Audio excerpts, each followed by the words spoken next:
जून में जब काउंटिंग होगी निश्चित रूप से उनको जवाब मिल जाएगा भारतीय जनता पार्टी को। वो ख्वाबी पुलाव जैसे कहा जाता है, ख्याली पुलाव भारतीय जनता पार्टी के नेता देख रहे हैं। निश्चित रूप से आने वाले समय में भाजपा मुक्त भारत होने जा रहा है आपके चैनल के माध्यम से।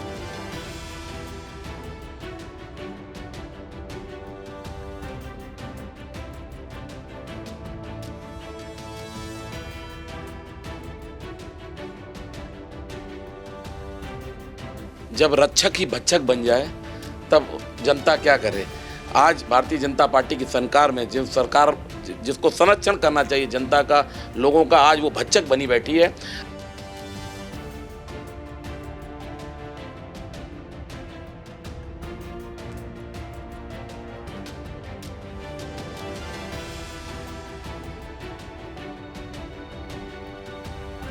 BA MA की पढ़ाई अवध विश्वविद्यालय उत्तर प्रदेश में पहला विश्वविद्यालय है जहाँ से बच्चे पढ़कर IAS की पढ़ाई भी कर सकते हैं। ऐसा शिक्षण व्यवस्था का भी प्रारंभ आदरणीय अखिलेश यादव जी की सरकार में हुआ था।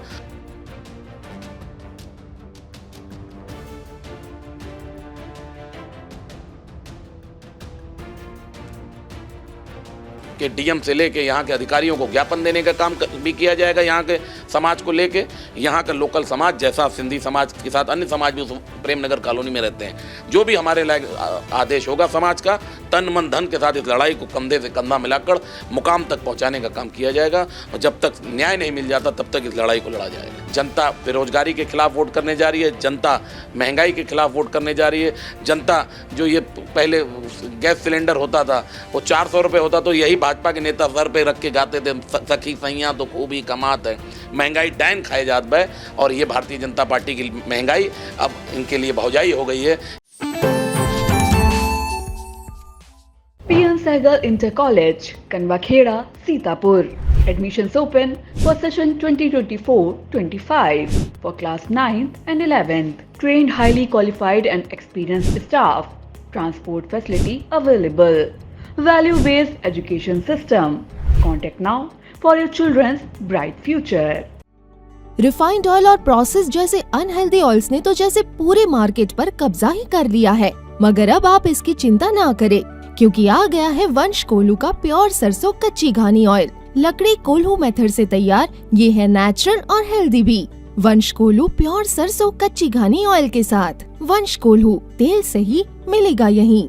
हमारे साथ मौजूद हैं पूर्व दर्जा प्राप्त राज्य मंत्री और समाजवादी पार्टी के प्रदेश कार्यकारिणी सदस्य अमृत राजपाल जी। हम उनसे बात करते हैं, पहले हम उनके बारे में जानते हैं, फिर उनसे जानेंगे कि कब वो राजनीति में आए। तो अमृत राजपाल जी, अपने बारे में कुछ दर्शकों को बताइए और कैसे आपकी राजनीति में एंट्री हुई। हमारी 3 पीढ़ियाँ समाज के सेवा में समर्पित हैं। हमारा परिवार राजनीतिक परिवार है। मेरी प्राथमिक सदस्यता शुरू से समाजवादी पार्टी की रही है। हम लोग अखिलेश यादव जी के सच्चे सिपाही हैं, थे और आजीवन रहेंगे। आने वाले 3 पीढ़ियाँ समाजवादी पार्टी के लिए समर्पित रहेंगी। और समाजवादी पार्टी ने जो सम्मान सिंधी समाज को दिया, मुझे राज्य मंत्री का दर्जा दिया था, और तमाम ऐसे काम थे माननीय अखिलेश यादव जी के मुख्यमंत्रित्व कालकाल में जो उन्होंने किए थे। चाहे सिंधी एकेडमी की झांकी पूरे प्रदेश में जो परेड में निकलती थी, पहली बार राष्ट्रीय अध्यक्ष श्री अखिलेश यादव जी ने निकालने का काम किया। साथ ही साथ सिंधी एकेडमी का बजट 25 लाख से 1 करोड़ करने का कार्य किया। सिंधु दर्शन यात्रा जो लेह लद्दाख में आयोजित होती है, उसके जो यात्री थे उनको अनुदान देने का काम, उनको सम्मान देने का काम मुख्यमंत्री आवास पे किया। सिंधी भाषा BA MA की पढ़ाई अवध विश्वविद्यालय उत्तर प्रदेश में पहला विश्वविद्यालय है जहाँ से बच्चे पढ़कर IAS की पढ़ाई भी कर सकते हैं। ऐसा शिक्षण व्यवस्था का भी प्रारंभ आदरणीय अखिलेश यादव जी की सरकार में हुआ था। और सीतापुर आगमन माननीय राष्ट्रीय अध्यक्ष जी का हुआ था। उसके क्रम में सिंधी समाज सीतापुर द्वारा ताराचंद मंगलानी जी के नेतृत्व में यहाँ के मुखिया हैं, साथ में गणेश भोजवानी जी वकील साहब हैं, हमारे CA राहेजा जी हैं, शिव कुमार राहेजा जी, तमाम कृष्ण कुमार डोडेजा जी, तमाम सिंधी समाज के प्रतिनिधि आज हेलीपैड भारत ब्रिक फील्ड पे जहाँ हेलीपैड उनका उतरा, वहाँ पर सिंधी समाज के लोगों से माननीय अखिलेश यादव जी ने मुलाकात की। वहाँ समाज के लोगों ने स्वागत अभिनंदन वंदन किया। साथ ही साथ इस लोकसभा चुनाव में 2024 के चुनाव में सिंधी समाज अखिलेश जी के साथ है और मजबूती से समाजवादी पार्टी और गठबंधन को जिताने का काम करेगा। एक अहम सवाल पूछते हैं। यहाँ का एक ज्वलंत मुद्दा है, सीतापुर की एक प्रेमनगर कॉलोनी है, काफ़ी पॉश कॉलोनी भी है। जानना चाहेंगे, वहाँ पे राष्ट्रपति ने वहाँ की जो संपत्ति है उसकी रजिस्ट्री की थी, जिसके बाद उसे शत्रु संपत्ति घोषित कर दिया गया, जो प्रेमनगर कॉलोनी के निवासी हैं उनके मकानों को, जो है उनकी दुकानों को।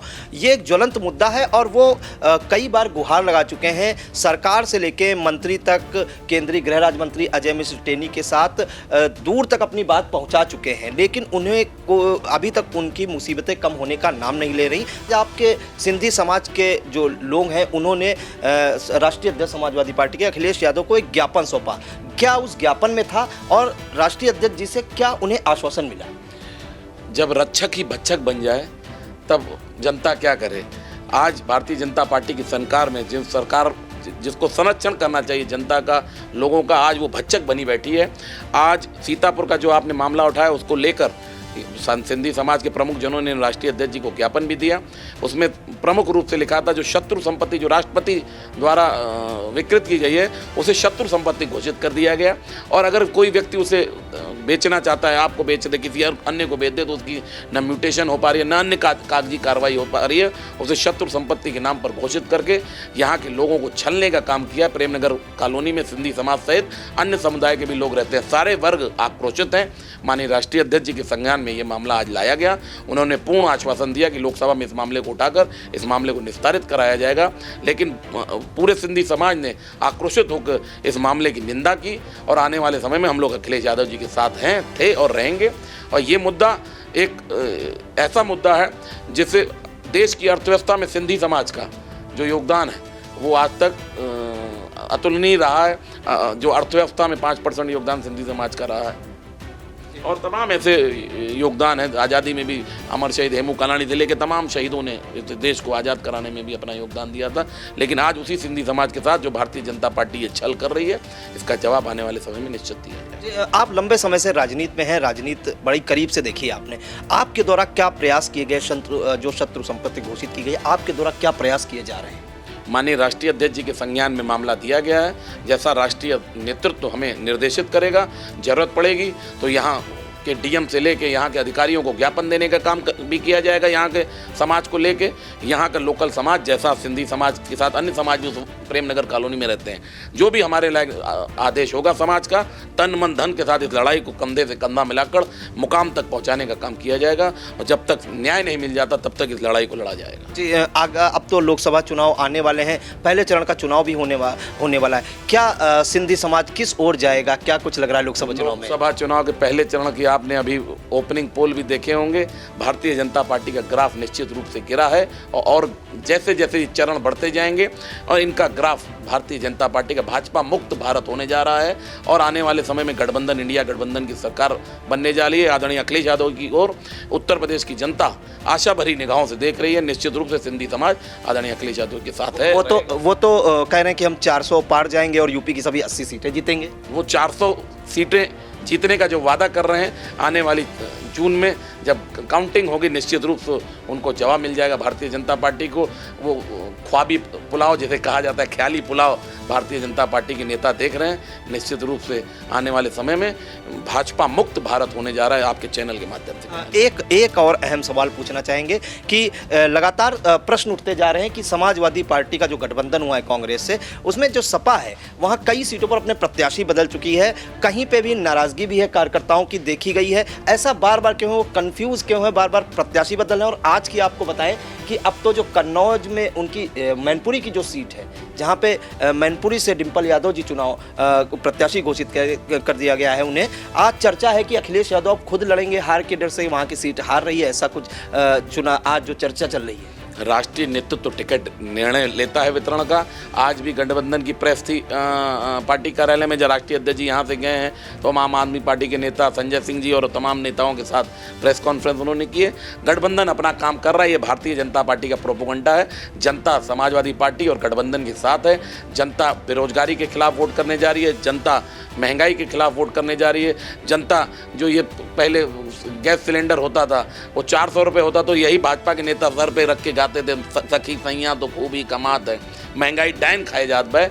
और ये भारतीय जनता पार्टी की महंगाई अब इनके लिए भौजाई हो गई है। ये इसके खिलाफ कभी नहीं बोलना चाहते हैं। इनके महंगाई की बात करिए, रोजगार की बात करिए तो मंदिर मस्जिद के नाम पे लड़ाने का काम करते हैं, हिंदू मुस्लिम के लड़ाने का काम करते हैं। लेकिन जनता इनकी चालाकियों को समझ गई है। आदमी एक बार बेवकूफ़ बनता है, 2 बार बनता है, लेकिन अब की तीसरी बार जनता बेवकूफ़ बनने वाली नहीं है। जी बिल्कुल। तो हमारे साथ अमृत राजपाल जी जो कि लंबे समय से समाजवादी पार्टी से जुड़े हुए हैं और उनका ये कहना है कि जो सीतापुर की प्रेमनगर कॉलोनी की शत्रु संपत्ति का मामला है उसके लिए एक ज्ञापन आज सीतापुर आगमन पर राष्ट्रीय अध्यक्ष सपा के अखिलेश यादव को दिया गया है और उन्होंने आश्वासन भी दिया है कि लोकसभा चुनाव में इस मुद्दे को उठाएंगे, क्योंकि ये ज्वलंत मुद्दा है और प्रेमनगर के लोगों की ये पीड़ा है कि ये शत्रु संपत्ति इसे हटाइए, क्योंकि शत्रु संपत्ति घोषित कर दी गई है और जिनकी रजिस्ट्री जो है राष्ट्रपति कर गए थे, अब वहां के जो निवासी हैं वो अपनी ना संपत्ति बेच सकते हैं ना वहां पे कहीं खरीद सकते हैं। तो एक ज्वलंत मुद्दा है। इसके अलावा उन्होंने एक लोकसभा चुनाव को लेकर भी एक बड़ी बात कही कि सिंधी समाज जो है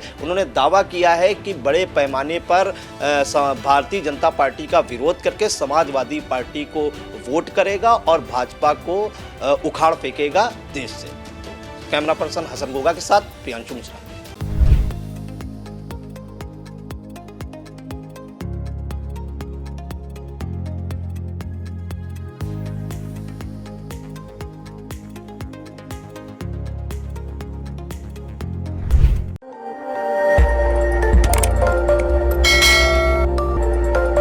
खबर आपकी, नजर हमारी।